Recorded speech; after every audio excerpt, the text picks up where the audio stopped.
네, 우리 주일학교 가족 여러분, 오늘도 주님 앞에 예배 드리시는 우리 모든 가족교회 여러분들께 하느님의 은총이 가득히 임하시기를 빕니다. 오늘 말씀은 마테오가 전한 복음서 21장 33절에서 43절, 45절과 46절입니다. 또 다른 비유를 들겠다. 어떤 지주가 포도원 하나를 만들고 울타리를 둘러치고는 그 안에 포도즙을 짜는 큰 확을 파고 망대를 세웠다. 그리고는 그것을 소작인들에게 도지로 주고 멀리 떠나갔다. 포도철이 되자 그는 그 도조를 받아오라고 종들을 보냈다. 그런데 소작인들은 그 종들을 붙잡아 하나는 때리고 다른 하나는 죽이고 하나는 돌로 쳐 죽였다. 지주는 더 많은 종들을 다시 보냈다. 소작인들은 이번에도 그들에게 똑같은 짓을 했다. 주인은 마지막으로 내 아들이야 알아보겠지 하며 자기 아들을 보냈다. 그러나 소작인들은 그 아들을 보자 저자는 상속자다. 자, 저자를 죽이고 그가 차지할 이 포도원을 우리가 가로채자 하면서 서로 짜고는 그를 잡아 포도원 밖으로 끌어내어 죽였다. 그렇게 했으니 포도원 주인이 돌아오면 그 소작인들을 어떻게 하겠느냐? 사람들은 이렇게 대답하였다. 그 악한 자들을 모조리 죽여버리고 제때에 도조를 바칠 다른 소작인들에게 포도원을 맡길 것입니다. 그래서 예수께서는 그들에게 이렇게 말씀하셨다. 너희는 성서에서 집 짓는 사람들의 버린 돌이 모퉁이의 머릿돌이 되었다. 주께서 하시는 일이라 우리에게는 놀랍게만 보인다 한 말을 읽어본 일이 없느냐? 잘 들어라. 너희는 하느님의 나라를 빼앗길 것이며 도조를 잘 내는 백성들이 그 나라를 차지할 것이다.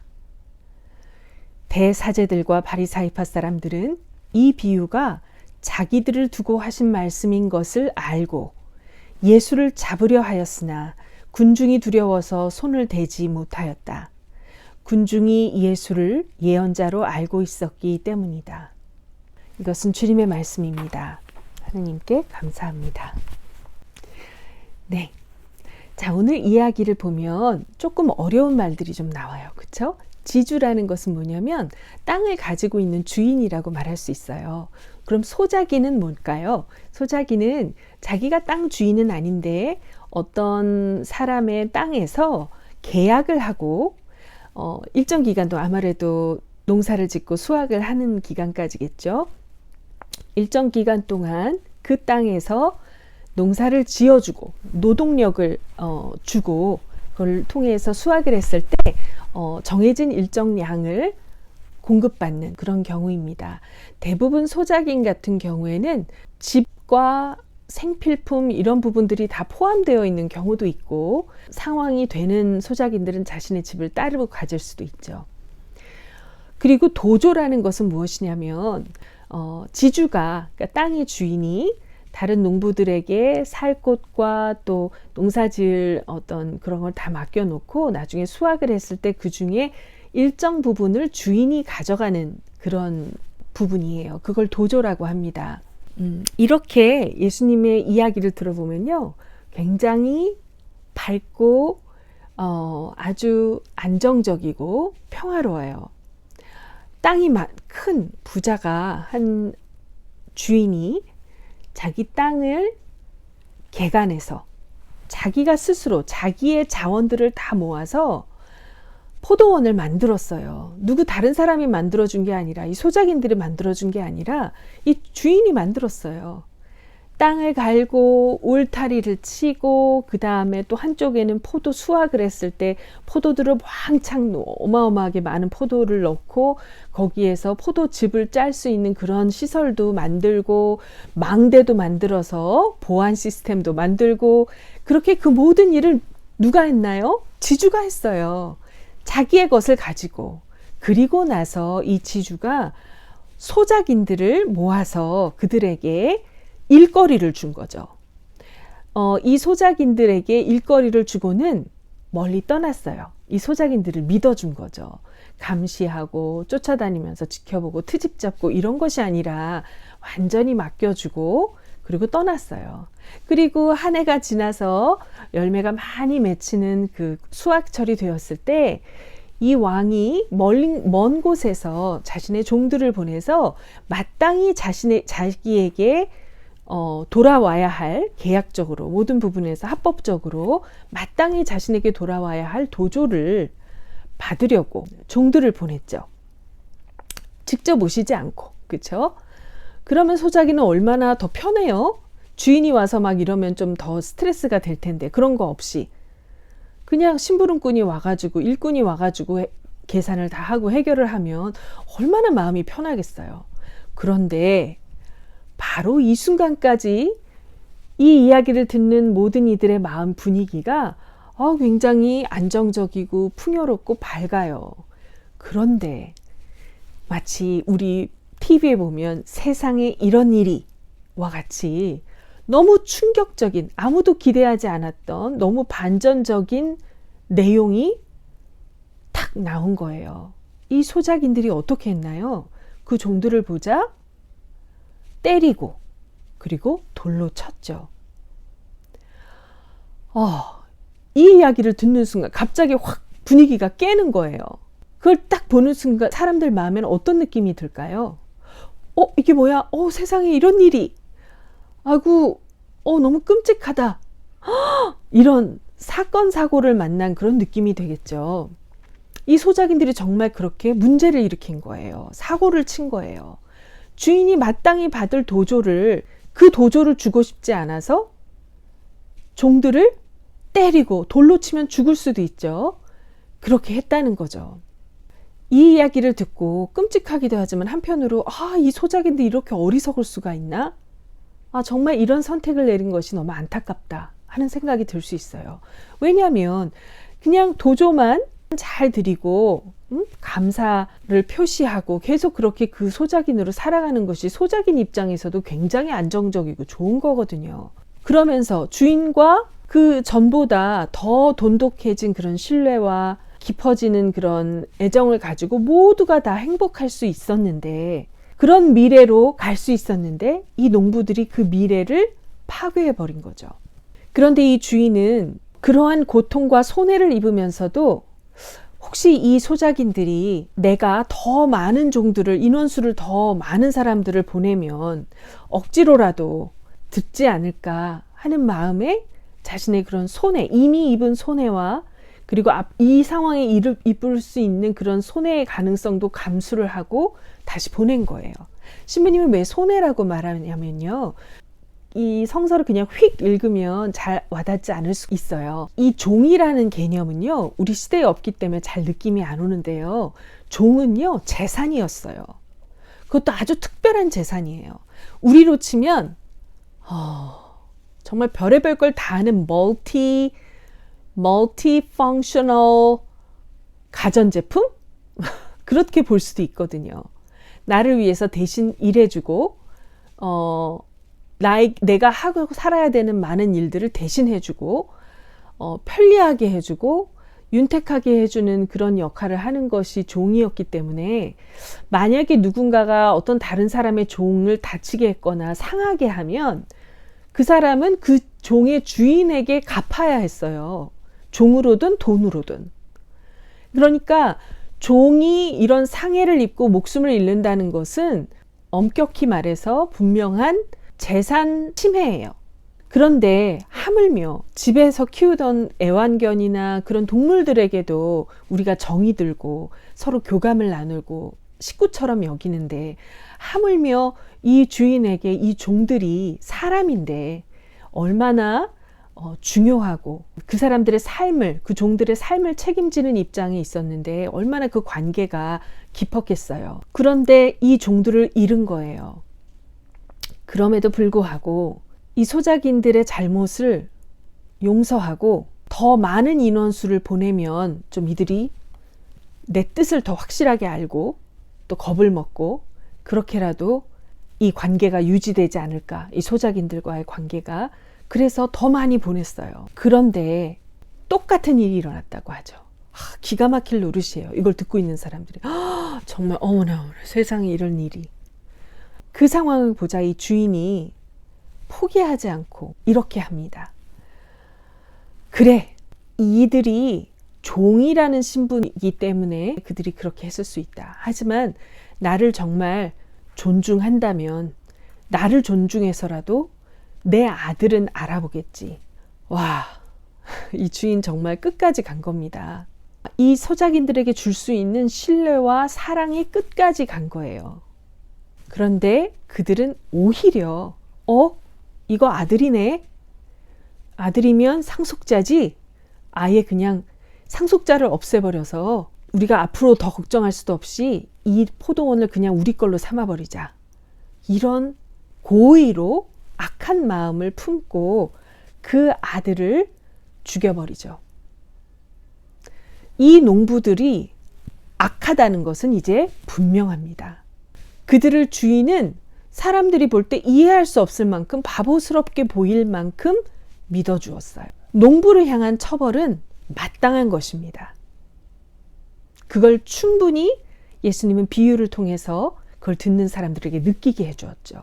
이 농부들은 이 주인에게 마땅히 고마움을 가져야 했어요. 일하게 해준 것, 그죠? 그리고 아주 훌륭한 작업 환경을 만들어준 것. 뭐 하나 일을 맡겨놓고 확도 지으세요. 포도주 하는 것도 지으세요. 일하기로 했으니까 망대도 좀 지으세요. 이게 아니고 정말 모든 것을 다 농사만 지으면 되게끔 다 주인이 노동해서 다 만들어줬거든요. 이런 좋은 환경을 준 것이죠. 그리고 믿어준 것. 이들에게 맡기고 떠났잖아요. 이들이 자기 집처럼 살 수 있도록 믿어준 거예요. 그리고 끝없이 끝까지 기회를 준 것. 돌이킬 기회가 있었어요. 생각해 보세요. 처음에 보내진 종들에게 욕심에 겨워 못된 짓을 했어요. 그리고 나서 시간이 지나는 동안 정상적이라면 두려움도 있어야 하고 후회도 있어야 하고 그런 마음이어야 하는데 더 많은 종들이 왔을 때 돌이킬 수 있었죠. 그런데 그때에도 그들은 돌이키지 않았어요. 더 많은 종들을 보낸 주인을 생각하면 그래도 우리를 쳐버리지 않았구나. 그래도 우리가 한 그 전의 잘못을 묻지 않는구나 하고 감사할 수 있었어야 하는데 아들을 보냈을 때 주인에 대한 최소한의 존중과 양심의 찔림이라도 있었다면 돌이킬 수 있는 기회가 되었겠죠. 그런데 오히려 더 악랄하게 더 욕심을 내어 완벽히 그 포도원을 자기의 것으로 빼앗으려고 했고 그걸 위해서 그 주인이 어떤 불행을 당하든지 말든지 상관도 하지 않았어요. 그 주인을 전혀 존중하거나 사랑하지 않았던 거죠. 이들이 주인에 대한 고마움과 그 존중함이 얼마나 없었는지 그리고 이들이 얼마나 나쁜 인간이었는지 이들이 그 아들을 죽이고 나서 시신을 처리한 걸 보면 알 수 있습니다. 옛날 사람들은 더욱더 한 사람의 육신이 죽었을 때 그 육신을 어떻게 다루느냐에 대해서 이 시대 사람들보다 훨씬 더 심각하게 생각했고 또 중요하게 여겼거든요. 근데 이 종들은 아들을 죽이고 아주 깨끗하게 처리하기 위해서 마을 바깥으로 나가서 없애고 버려두고 옵니다. 이야, 어떻게 이런 정말 악랄하고 어떻게 이런 끔찍한 일이 있을 수 있을까 한 이야기인데요. 놀랍게도 이 이야기를 들었을 때 다른 사람들은 몰랐는데 다른 사람들은 이거 처벌해야 됩니다. 뭐 이렇게만 생각하고 말았는데 놀랍게도 대사제들과 바리사이파 사람들은 이 이야기에 이 농부들이 자기들을 말한다는 걸 알았다는 거예요. 예수님께서 직접 공격하지 않으셨어요. 주님이 그렇게 하시지 않고 비유로 하셨어요. 이 똑똑한 사람들이 자기가 누구인지를 그 비유를 통해 확실히 느낀 거죠. 그리고 스스로 증명합니다. 그 이야기의 농부들이 정말 자신들이라는 걸. 어떻게 해서요? 이 이야기를 듣고 돌이키는 것이 아니라 예수님을 죽이려고 했다는 것에서요. 비록 사람들이 무서워서 당장 실행에 옮기지는 못했지만 그들의 마음이 그렇게 움직였다는 것입니다. 자신들이 그 악한 농부들과 같다는 것을 스스로 증명하는 것이죠. 우리 친구들, 우리는 우리가 잘못했다는 것을 느낄 때, 깨달았을 때 빨리 얼른 사과하고 주님께 용서를 구하고 돌이켜야 합니다. 성서 말씀을 보면 죄가 우리 마음 문 앞에 도사리고 앉아있다라고 합니다. 적극적으로 죄에 대해서 거절하는 마음을 가지고 죄를 아주 경계하고 죄에 대해서 아주 민감해지는 것이 정말로 필요합니다. 그리고 민감하게 깨어있는 가운데 죄를 내가 짓는다던가 죄를 짓고자 하는 마음이 생긴다던가 문을 열고 죄를 만나려고 한다는 걸 느끼는 그 순간에 재빨리 돌이키고 대처해야 해요. 나의 그 욕구나 상황에 대해서 얼른 처리를 해야 합니다. 죄에 걸려들지 않도록. 그 민감함과 깨어있음이 정말로 필요해요. 죄 때문에 예수님이 오셔야만 했고 그 순환과 죽음을 당하셨다는 것을 우리가 꼭 기억하고 죄에 대해서 혐오감을 가져야 합니다. 죄인에 대한 혐오감이 아니고 죄에 대한 혐오감이 없으면서, 혐오감은 아주 싫어하는 느낌이거든요. 죄를 딱 봤을 때 에휴, 악취를 느꼈을 때나 아주 흉한 것을 봤을 때에 하는 그런 거 있죠. 그런 게 우리 죄를 보았을 때, 혹시 내 안에서 죄를 느끼거나 했을 때, 다른 사람의 죄를 보았을 때 그 죄의 그런 싫은 감정을 느낄 수 있어야 해요. 그래야 죄를 미워하고 하느님께로 돌이킬 수 있습니다. 내가 죄를 지었다는 것을 느꼈을 때 얼른 나도 함께 하느님과 함께 진저리를 치면서 이건 아니야 하고 마치 더러운 게 묻었을 때 싫은 마음으로 얼른 가서 손을 씻듯이 하느님 앞에서 얼른 돌이켜야 해요. 아니야, 난 안 묻었어요 하고 감추고 있거나 그냥 계속 더러운 것을 묻히고 있고 싶어 하면 큰일이 나죠. 우리 친구들, 죄는 우리가 그냥 무시하거나 내버려 둬야 되는 내용이 아니에요. 남을 미워하는 마음, 다른 사람에게 내가 화가 났다고 해서 화를 막 내는 그런 죄, 또 다른 사람을 용서해 주지 않는 죄, 자꾸만 반복적으로 짓는 죄, 그 죄를 느낄 때 여러분들은 어떻게 하세요? 에이, 뭐 그럴 수도 있지. 혹은 다른 사람들도 다 그렇게 사는 거지 뭐. 혹은 다른 사람의 죄를 보고 저 사람은 안 돼, 이렇게 생각하는 것. 다 좋은 반응이 아니에요. 내 죄나 다른 사람의 죄를 보았을 때 끔찍해 할 수 있어야 합니다. 그리고 성령님이 깊이 함께 하시고 역사하시는 그런 상태에 있을수록 그 죄를 정말 못 견뎌 하게 되고 그 죄를 정말 싫어하게 돼요. 마치 진짜 악취를 맡는 것 같은 그런 불쾌함을 느끼게 됩니다. 우리가 그런 불쾌함과 그런 부분이 없다면 하느님께 기도드려야 해요. 나를 깨끗하게 해주세요. 하느님과 같은 마음과 생각과 느낌을 가질 수 있게 도와주세요. 주님, 제가 아직도 빠져있는 죄가 있다면 돌이키게 해주세요. 이렇게 기도하셔야 돼요. 그리고 절대로 그 죄를 지은 사람, 그 영혼, 그게 나 자신이든지 다른 사람이든지 얼마나 큰 죄를 지은 사람이든지 상관없이 사람은 미워해서는 안 됩니다. 사람은 혐오해서는 안 됩니다. 그 죄를 혐오해야 하는 거죠. 그 사람은 이미 하느님이 사랑하셔서 당신의 아들 예수님을 통해서 구원하신 그런 은혜를 입은 사람이에요. 그 은혜를 받아들이느냐 아니냐는 그 사람에게 달려있지만 우리가 절대로 혐오해도 되는 대상은 아닙니다. 자, 우리 친구들, 하느님의 그 크고 깊은 사랑, 그 사랑과 또 하느님의 기회들을 많이 주셨는데도 돌이키지 못하고 결국엔 끝까지 하느님을 저버리는 그 소작인들과 같은 대사제들과 바리사이바인들 한번 생각해 보세요. 그리고 나는 하느님 앞에 아직도 고집하고 있는 죄가 없나? 죄를 정말 하느님처럼 싫어하시는 그런 마음을 내가 가지고 있는가? 한번 생각해 보시고요.